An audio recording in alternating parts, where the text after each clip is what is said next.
Sa panahon ng mabilis na impormasyon at kaliwat kanang balita, kailangan mo ng isang channel na mapagkakatiwalaan, diretsyo at para sa bayan. Ito ang Balitang Pambansa, ang iyong bagong tahanan ng mainit na issue, tunay na impormasyon at mga balitang hindi mo dapat palampasin. Mula sa mga trending na kaganapan sa social media hanggang sa mga seryosong isyong pambansa. Bantay kami sa bawat sulok ng bansa para sa iyo. Hindi lang basta chismis, kundi validated news, mga impormasyon na may batayan at mga kwento ng tunay na buhay Pilipino. At kung gusto mong laging nauuna sa kaalaman, huwag kalimutang mag-like, mag-share at higit sa lahat, mag-subscribe. Dahil sa Balitang Pambansa, balita mo, boses mo, bayan natin ito.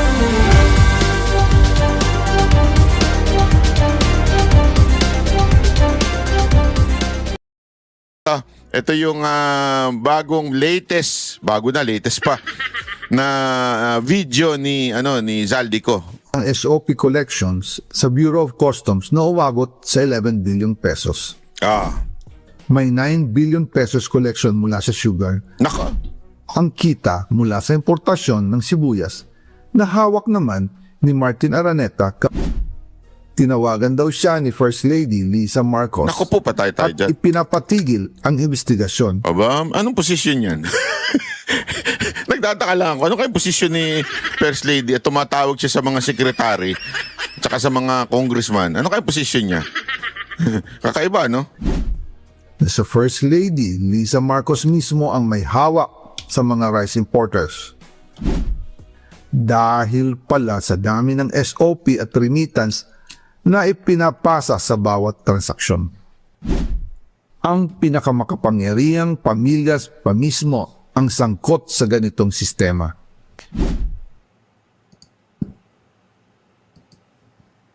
Yan na. Ngayon naman po, tungkol sa kampanya nitong 2025 elections, nagkwento sa akin si dating Speaker Martin Romualdez. Kinausap daw siya ni PBBM sa Tacloban para tumulong sa gastusin ng mga kandidato mula national hanggang local candidates. Ang sagot ni Speaker, naibigay na niya ang SOP collections sa Bureau of Customs na umabot sa 11 billion pesos.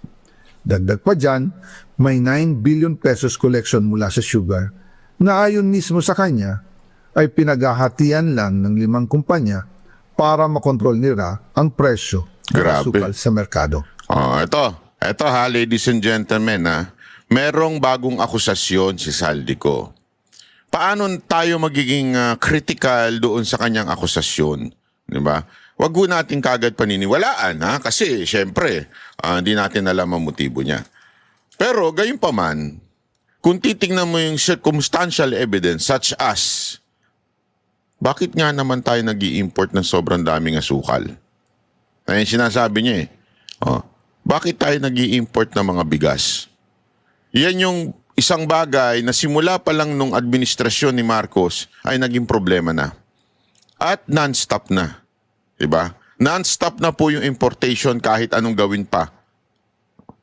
Pangalawa. So yan yung first evidence. Second evidence, nagmamahal ba o nagmumura yung asukal at saka yung bigas? Kita naman po natin mga kababayan, nagmamahal. Ibig lamang pong sabihin, sa gitna ng importasyon na supposedly dapat ay masolusyonan ang problema sa presyo, kaya nga tayo nag-i-import na mas mura ang dekalidad, di ba? Sa totoo lang naman, mas mura ang ini-import kasi nga, alam natin kung saan ang gagaling yan, mas mura doon ang labor. So mas mura talaga yan. Pero ang tanong, bakit mas nagmamahal ang presyo? Doon pa lang, that is enough evidence that would support the claims or the accusation of Zaldico. Yan ang it has nothing to do sa kanyang buhok. Mamaya pag-uusapan natin yung animal na buhok na yan, Kasi merong may may tanga na pumuna ng buhok niya.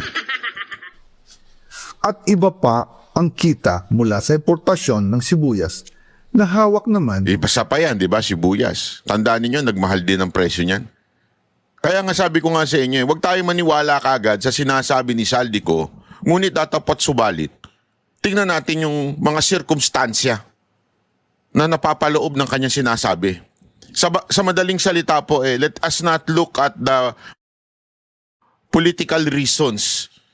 Kasi talagang, we all know, na ginipit siya ni Marcos, now, siya ang tinuturo na, lumiligtas na yung sila Romualdez, at saka si Marcos, siya na tinuturo. So there will be a motive for Zaldico na sumagot. Di ba? Na, ganun babanatan ko din kayo. There is the motive.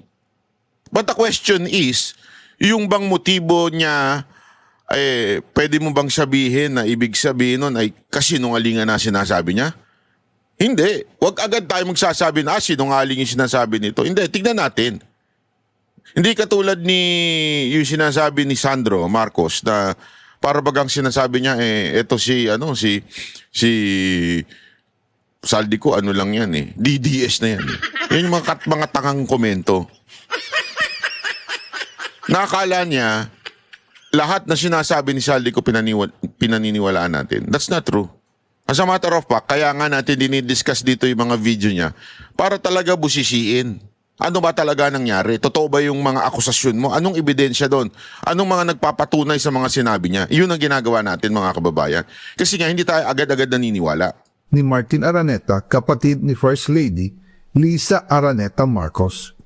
Kung matatandaan ninyo, noong 2022, nagkaroon po ng investigasyon sa Kamara na pinangungunahan ni Congressman Toto Swansing dahil sobrang taas ng presyo ng sibuyas. Umabot ng 600 pesos kada kilo. Gayong dapat ay nasa 80 pesos lang. Doon lumabas ang pangalan ni Martin Araneta bilang isa sa mga nasa likod ng kontrol sa importasyon ng sibuyas. Grabe, no? Kartel talaga nila Sindikato talaga no? Talagang sindikato yung ginagawa nitong pamilya na to. From the father to the son to the wife and now pati dun sa kanilang pinsan. Mantakin mo pati hindi na ho nasiyahan doon sa mga insertion nila. Hindi pa sapat yan, yung tinatawag na greed na. Sagad na sa buto yung pagiging greedy nila. Mantakin mo pati yung mga basic necessity ika nga ng paluto, pambahay, pangkain ng mga Pilipino, mga ordinaryong Pilipino, pinakailaman na. Sa bagay, alam nila kasing bilang negosyante, alam mo yan. Diba sabi nga nila, kung ikaw magne-negosyo, sisimula ng negosyo, importante yung necessity. Ano ba yung kailangan at hindi lang kapritsyohan. Diba? Alam naman natin, ang isa sa pinakakailangan, yung bigas, yung kanin. Hindi tayo mabubuhay ng walang bigas o walang kanin sa ating kapagkainan. O at the same time, syempre, yung mga ingredients like sibuyas, diba? Asin. Normal yan, di ba? Yan yung mga hindi pwedeng wala. Sugar, naku po, lalo na. Mga addict sa sugar, sabi nga nila mas nakaka-addict daw yan kaysa sa cocaine. Tanong natin kay Marcos. Kung totoo yun. Hindi, tinatanong ko lang naman, wala mo ko sinasabi. Tanong lang naman yun, kayo naman mga kababae, masyado ka makapagbintang Hindi, alam mo, sa tingin ko, kaya dinali ang mga ganyang necessity. Kasi nga, walang choice ang Pilipino. Sa madaling salita, sure win to. Sa isang negosyante, sure kita to. Kaya nga, di ba, meron akong napanood na isang, I think, ewan ko kung si Chinkitan ba yun, nakalimutan ko na kung sino yun. Sabi niya, kung magsisimula ka daw ng negosyo, isa sa pinakamagandang simulan ng negosyo ay bigas. Kasi ang bigas, kahit tumaas ang presyo niyan, people will still buy it. Diba? Yan ay isang bagay na Kaya nga, kita mo, pag-upong-pag-upo, ang talagang naging iskandalo na kagad dito sa atin. Na tapos ang kanilang itinuro, di umanong si Attorney Vic. Kasi nga, si Attorney Vic ayaw pumayag dun sa importation. Di ba? Pero hindi po natuloy ang investigasyon. Ang sabi ni Speaker, tinawagan daw siya ni First Lady Lisa Marcos at ipinapatigil ang investigasyon. Kaya walang natuloy at walang naparusahan. Dahil pala, kontrolado ng kapatid ng First Lady ang importasyon ng sibuyas. Ganito rin po ang nangyari sa bigas. Grabe, no? Noong April First Lady. Laking stress nito. Sabit ka pala, First Lady. Malaking stress to. Go ko sa'yo, mag-party na kayo dyan. Para mawala yung stress. Para yung stress mo mawawala kasi nag-party kayo eh. 2023, nagsimula nang tumaas ang presyo ng bigas. Kaya iminungkahi ko kay Speaker Martin Romualdez na kung pwede ay mag-angkat tayo ng 13 million metric tons para sa buong taon. Ang layunin ko po ay mapababa ang presyo ng bigas sa 22 pesos kada kilo. Pero hindi po ito'y naprubahan ng Pangulo nung sila'y nasa Clark. Dahil doon, sumipa ang presyo ng bigas na umabot ng 55 pesos kada kilo hanggang 2024. Noong 2024, kinausap ko ulit si Speaker Martin Romualdez na kung pwede, makausap namin si Secretary Laurel Chu ng Department of Agriculture at Secretary Ralph Recto ng Department of Finance para maibaba ang taripa ng bigas mula 35% to 15%. Sinabi ko kay Speaker Martin Romualdez na kung pababayaan natin ang patuloy ng pagtaas ng presyo ng bigas at umabot ito sa 60 pesos kada kilo, siguradong magagalit na ang taong bayan. Posibleng magrevolusyon na ang mga tao Yan. at tiyak na maapektuhan dito ang mga kandidato ng administrasyon sa 2025 elections. Isa sa mga patunay na hindi na masaya ang taong bayan ay ang pagbaba ng approval rating ng Pangulo noong panahon na iyon dahil sobrang taas na ang presyo ng bigas. Nangyari po ang meeting at halos inaabot kami hanggang alas 2 ng umaga, nakikiusap, nagpapaliwanag. Buti na lang, matapos ang matagal na negosasyon, pumayag din sila. At di nagtagal, inanunsyo na rin sa publiko na ibaba ang nangbuwis sa bigas. Ngunit, matapos ang 4 hanggang 6 na buwan, hindi pa rin bumababa ang presyo ng bigas. Kahit ibinaba na ang taripa nito, kaya iminungkahi ko kay Speaker Romualdez na magpatawag ng investigasyon tungkol sa bigas sa pamamagitan ng Quinta Committee hearings. Habang iniimbestiga nito ng Quinta Committee na pinamumunuan ni Congressman Joey Salceda, bigla na lang itong pinahinto ni Secretary Kiko Laurel Chu matapos Nako. niyang ipakita Bakit dininto? Kala ko ba, ang isang confidential report. Nakasaad dito na sa First Lady Lisa Marcos mismo ang may hawak sa mga rice importers. Ayon kay Secretary Laurel, maaapektuhan daw ang First Lady kung itutuloy ang investigasyon. Nako po, First Lady, ayan na, ikaw na, bida ngayon. Bida ka na ngayon. First Lady, bida ka na ha. Lupit mo. Ikaw daw nagpahinto kasi tatamaan yung negosyo mo. Nako, patay tayo dyan. Dahil kasama raw nila sa Vietnam visit ang ilang importer ng bigas. Nako, At nag-dinner pa raw sila roon. dinner lang, walang alam mo na. Walang party-party. Dinner lang, sure ka dyan? Parang kasinungalingan nata yan ah. At nung araw din yun, tumawag si Congressman Sandro Marcos kay Speaker Romualdez upang ipatigil ang House investigations tungkol sa bigas as instructed ng Pangulo. Nako, Magkasama kami ni Speaker Martin Romualdez nang tumawag si Congressman Sandro Marcos. nako po patay. Dumating din si Secretary Laurel Chu Nako, sa Manila Polo Townhouse. Nako. At doon siya pinagalitan ni Speaker dahil inilabas niya ang confidential report na nagdidiin sa First Lady nako. sa issue ng rice smuggling. Nako po, patay tayo dyan.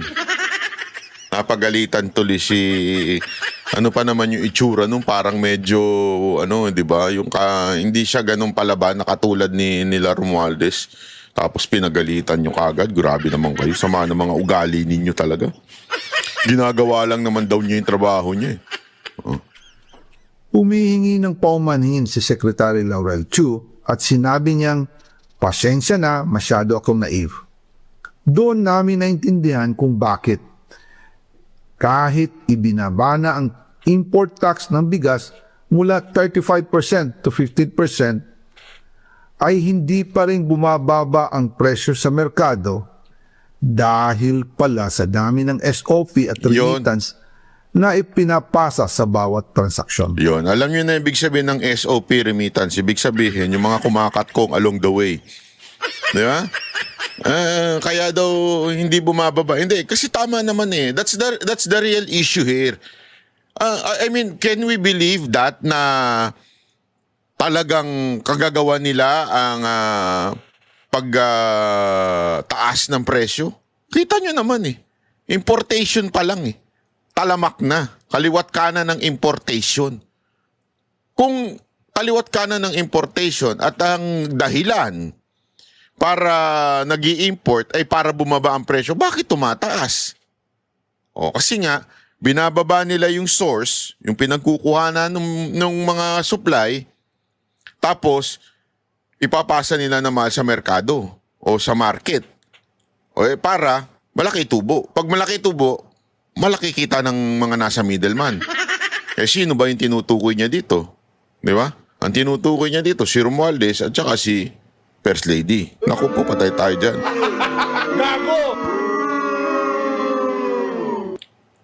Alam mo, grabe mga may pagka-demonyo rin itong mga ito, no? Mantakin mo, ultimong basic na pangangailangan ng mga ordinaryong Pilipino, kakatkungin pa nila. Dagdag pa po, maraming importers ng isda ang nagre-reklamo dahil kontrolado ito ng kaunting kumpanya lamang. Wala naman daw tax sa importation tuwing lean season, pero kahit ganoon, hindi pa rin sila nabibigyan ng permit to import. Ang makaunting kumpanya na ito lang ang nabibigyang permit to import. Dahil dito kontrolado din ang presyo ng isda at ito din ang dahilan kung bakit mataas ang presyo ng galunggong. Mga kababayan, hindi dapat naghihirap ang Pilipinas. Hindi dapat ganito kamahal ang mga pangunahing bilihin tulad ng bigas. At higit sa lahat, hindi dapat nagugutom ang mga Pilipino. Wala silang malasakit sa taong bayan, lalo na sa mga mahihirap. Inaabuso ang kapangyarihan. Nagiging negosyo ang pera ng taong bayan. Masakit man tanggapin, pero ito ang katotohanan. Ang pinakamakapangyarihang pamilyas pa mismo ang sangkot sa ganitong sistema. Mula sa Pangulo, First Lady, hanggang sa anak, sila mismo ang nagtatakda, kumukontrol, at nakikinabang sa mga transaksyon dapat sanay para sa kapakanan ng sambayanan. Hawak at kontrolado nila halos lahat ng ahensya, kaya nagagawa nilang itago ang katotohanan. Sa mga susunod na araw, marami pa po akong isisiwalat. Naku po, patay kayo. Maraming salamat sa inyong oras at patuloy Baka kaapu-apuhan ni Marcos madali. na pag-unawa. Naway, magising tayo sa katotohanan at sama-sama natin hanapin ang hustisya para sa bayan. Diyos Hustisya! mabalos po sa inyo gabos. Hustisya! Hustisya! Yan ang dapat natin sinisigaw. Hindi, alam nyo mga kababayan, malupit po itong mga ganitong binitawan ni Saldico kasi obvious. Obvious ba? I mean, obvious naman kung na meron talagang nangyayari. Di ba? I mean, eto, halimbawa, yung mga akusasyon niya sa insertion sa budget, madali naman pasinungalingan nyo kung hindi totoo. Sabi, wala namang ganyan O, tingnan ninyo yung budget. Ganon, di ba? Ang problema, meron talaga Di ba? Meron talaga. May dokumento na may insertion. Pangalawa, ito naman. Sinasabi niya, kita niyo dito yung pamilya ang pasimuno ng katkungan. Di ba? At dahil dyan, tumataas ang presyo ng ating mga pagkain, mga basic need. O meron talaga eh. May pagtaas talaga eh. At meron ding matinding importation na nagaganap. So talagang back up with the circumstantial evidence. Ika nga, di ba? Merong ebidensya na pumapasok. Hindi pwedeng i-deny. Di ba? Kahit anong deny mo, wala eh. Meron talaga eh. Anong gagawin natin?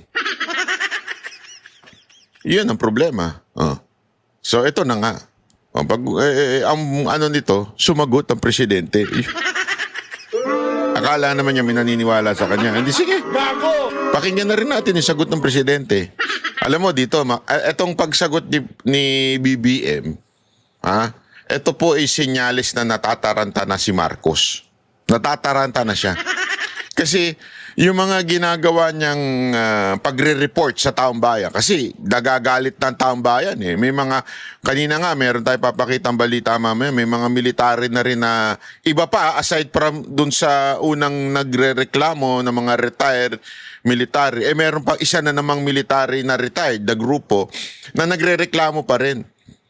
Feeling ko talagang medyo meron na siguro talagang reklamong nakikita ang mga military natin. Yun ang lumalabas sa balita eh. Ngayon, tila natataranta na si Marcos. Tila natataranta na ho siya to the point na siya na mismo sumasagot. Although scripted, halatang-halata. Pero siya na mismo sumasagot doon sa mga, kasi sa di ba, sa mga nakaraan, sa mga past na sitwasyon, never magsalita yan. Magunaw ng buong Pilipinas, hindi magsasalita yan. Ngayon, mukha talagang natataranta na. Ito, pakinggan nyo yung banat nito ni Marcos. Tingnan ninyo kung paano niya salagin itong sinabi ni Zaldico. Magandang araw po sa inyo lahat. Hindi maganda pag ikaw makikita ko. Hindi maganda, sorry, Mr. BBM. Ito patuloy sa aking pagre-report sa inyo tungkol sa mga development sa mga kaso na hinggil doon sa mga flood control project. At i-report ko po na ngayong araw yung AMLAC, yung Anti-Money Laundering Council, nakakuha na po ng 2 freeze order. This brings the total amount of assets frozen to about 12 billion pesos. Kasama po dito ang mga air asset ni Zaldico, ang value mga 4 billion. At bukod pa ron, meron po tayong nakuhang 3,566 na bank account, 198 insurance policies, 247 motor vehicles, 178 real properties, 16 na e-wallet account, at saka air asset na frozen na. Umpisa lang po ito. Mas marami pong asset ay mafo-frozen para maibalik ang pera ng tao sa kanila. Ito po ang aming pangako that the money of the people will be given back to the people. Meron din pong development Sandali, yun daw, una, komentohan natin yun. Sabi niya, yun daw ang plano, ibalik yung pera sa taong bayan, ganyan-ganyan. Etong pagsisiwalat ni Marcos ng mga ganito, akala niya natutuwa ang tao. Akala niya nasasatisfy ang tao. Hindi. Paulit-ulit na sinasabi ng mga Pilipino, taong bayan, mga netizen, at sinasabi nilang, wala kaming pakialam dyan sa mga yan. Mga maliliit lang yan. Magkano lang ninakaw niya? Milyon lang. Ang kailangan namin yung nagnakaw ng bilyon. Ikaw, Mr. Marcos, hanggang hindi nakukulong ang pinsan mo, walang mangyayari. Tigilan mo na ang pagtututuro kung kani-kanino at panagutin mo direkta ang pinsan mo. Yan ang ginawa ninyo kay Chis Escudero, naalala ninyo? Di ba? Ito, papakita ko sa inyo ito. Ayan. Kinlir po ng COMELEC si Chis Escudero. Ang linaw po niyan, kinlir na po ng COMELEC. Bakit dati talagang kaliwat kanan ang pambaboto ninyo kay Chis Escudero? Diba kaliwat kanan yan eh. Donation, ganito, ganyan. Tapos, yung pala cleared. Kasi nga, yung time na yan, diyan na po tumutungo kay Romualdez eh. At dahil nga sa binanggit na mismo